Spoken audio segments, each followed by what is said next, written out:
Bismillahirrahmanirrahim. Assalamualaikum warahmatullahi wabarakatuh. Ustaz, sholat ini kewajiban hanya orang Islam atau manusia pada umumnya? Kalau saya berujuk kepada ayat wa ma khalaqtal jinna wal insa illa liya'budun, ya kan berarti kan nas secara umum manusia wajib beribadah kepada Allah.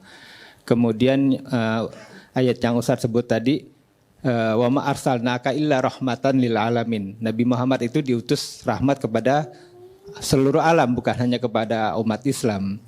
Termasuk mungkin Al-Quran ini yang dibawa sebagai mukjizat Nabi Muhammad juga bukan hanya untuk orang Islam begitu Ustaz ya, artinya kepada manusia pada umumnya. Nah, yang ingin saya tanyakan, bagaimana cara kita mendakwahkan Al-Quran ini kepada orang di luar sana? Karena khawatir saya pribadi khususnya, apabila pada masanya mereka dihisab, mereka belum masuk Islam, kemudian mereka bilang tidak pernah ada yang menyampaikan kepada saya tentang Islam, tentang Al-Quran, tentang sholat kita yang hari ini kita bahas di sini, tapi orang di sana tidak pernah tahu sehingga mereka tidak melakukan sholat. Nah, sementara kita masing-masing kan wajib untuk menyampaikan itu ya, walaupun hanya satu ayat. Mohon bagaimana menurut pendapat Ustadz supaya kita bisa minimal terbebas dari kewajiban menyampaikan kepada orang yang di luar sana. Tafadhol Ustaz. Terima kasih. Ada dua pertanyaan ya.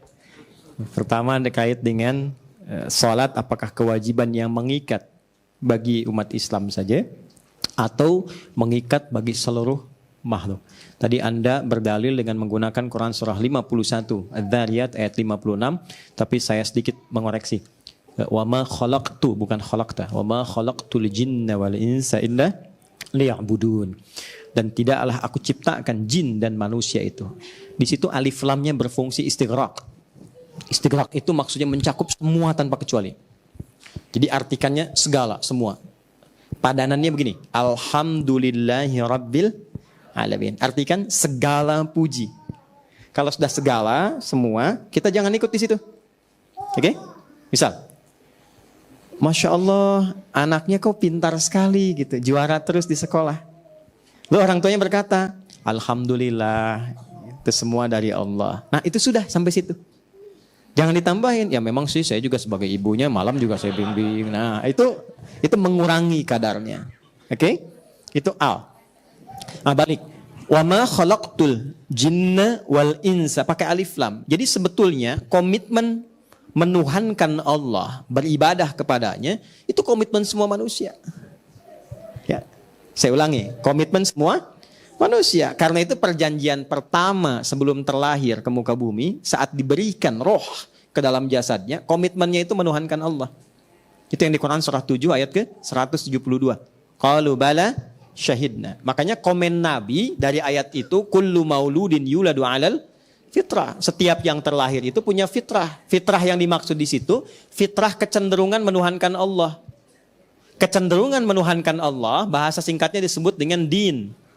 Kepasrahan ketundukannya disebut Islam. Konfirmasinya di Quran surah 30 ayat 30. Fa'aqim wajhaka lid-dini hanifa. Din, fitratallahi allati fataran nasa alaiha, fitrah. Apa itu din? Quran surah 3 ayat 19. Inna dina indallahil Islam. Apa itu Islam? Hadis Muslim nomor hadis yang ke-8. Antashhada an la ilaha illallah. Balik lagi ke syahadat. Jadi semua manusia itu pasti punya fitrah spiritual. Mencari Tuhan dia. Cari Tuhan. Karena ada kewajiban ibadah. Nah, bagi yang sudah menemukan Allah sebagai Tuhannya, maka ekspresi untuk ibadah itu dilakukan lewat apa?